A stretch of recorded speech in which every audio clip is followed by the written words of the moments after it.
অসম্ভব ঠান্ডায় বেরিয়েছি। -3 এখন বাইরে, যদিও রোদ আছে। কেমন লাগছে? ভালোই। একটু কফি খেতে যাচ্ছি। আর কিছু গ্রসারি শপিং আছে, তারপরে আমরা যাব হচ্ছে আজকে স্ট্যাচু অফ লিবার্টি।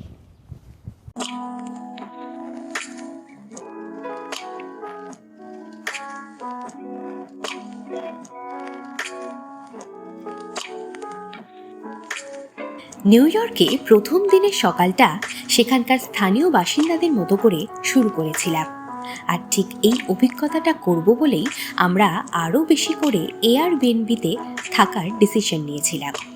ঠান্ডার মধ্যে সকালবেলা বেরিয়ে পড়েছিলাম ব্রেকফাস্ট আর গরম ধোঁয়া ওঠা কফির খোঁজে। একটু খোঁজাখুঁজি করে পেয়ে গিয়েছিলাম একটি ছোট্ট দোকান। শীতের দেশে সন্ধ্যা খুব তাড়াতাড়ি নেমে যাওয়ার কারণেই তার আগের দিন যখন আমরা ট্রেন থেকে নেমেছিলাম ভালো করে চারপাশটা বুঝতে পারিনি। খাওয়া দাওয়া করে আমরা খুঁজছিলাম একটি গ্রসারি স্টোর। কিছু টুকটাক রেডি টু ইট খাবার সেখান থেকে নিয়েছিলাম। আর দোকানটা ছিল বেশ অন্যরকম। এই সরু গলিগুলোর মধ্যে কত রকমের যে কত কিছু রয়েছে সেটা না দেখলে বিশ্বাসই হবে না। এরপরে শুরু হয়েছিল আমাদের নিউ ইয়র্ক সিটি ঘুরে দেখার অভিজ্ঞতা। আমেরিকার যে শহরগুলোতে সব থেকে ভালো পাবলিক ট্রান্সপোর্টেশন রয়েছে তার মধ্যে অন্যতম হলো নিউ ইয়র্ক সিটি। গোটা শহরটা জুড়ে সাবওয়ে একেবারে জাল পেতে রয়েছে। নিউ ইয়র্কের কুইন্সের যে জায়গাটায় আমরা ছিলাম তার নাম ছিল উড হেভেন বুলেভার্ড। সেখান থেকে কিন্তু একমাত্র যে ট্রেন চলে। তাই গোটা শহরটাকে ভালো করে দেখার জন্য আমাদের বেশ কয়েকবার ট্রেন চেঞ্জ করতে হলেও খুব একটা পরিশ্রম করতে হয়নি, কারণ প্রতিটি স্টেশন থেকেই 2-3 মিনিট অন্তর ট্রেন ছাড়ে। আমাদের প্রথম গন্তব্য ছিল ওয়াল স্ট্রিট। পৃথিবীর অন্যতম একটি গুরুত্বপূর্ণ রাস্তা এটি। বিশ্বের বৃহত্তম স্টক এক্সচেঞ্জ অফিস অবস্থিত এই স্থানে। নিউ ইয়র্ক স্টক এক্সচেঞ্জের ঠিক সামনেই রয়েছে একটি বাচ্চা মেয়ের মূর্তি, কিন্তু সেই ছোট্ট মূর্তিটাই যেন অনেক কথা বলছে। এই মূর্তিটির নাম দ্য ফেয়ারলেস গার্ল। ঠিক স্টক এক্সচেঞ্জের দিকে তাকিয়ে কোমরে হাত দিয়ে আছে সাহস আর আত্মবিশ্বাস নিয়ে।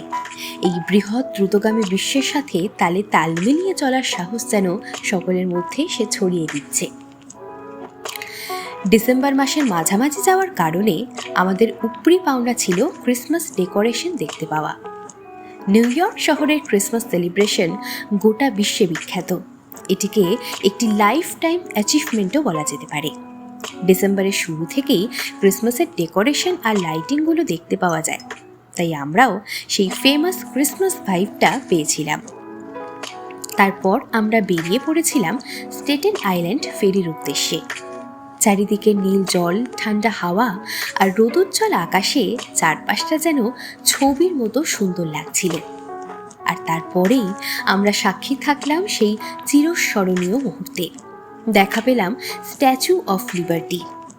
এই মুহূর্তটাকে ভাষায় প্রকাশ করা অসম্ভব, তবে এটুকু জানি সারা জীবন এই মুহূর্তটা আমাদের মনেই থেকে যাবে।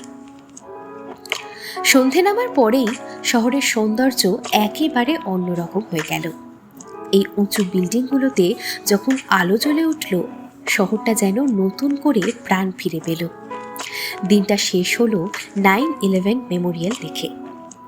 এত আলো আর জনজোয়ারের মধ্যে থেকেও এই জায়গাটা যেন একদম শান্ত।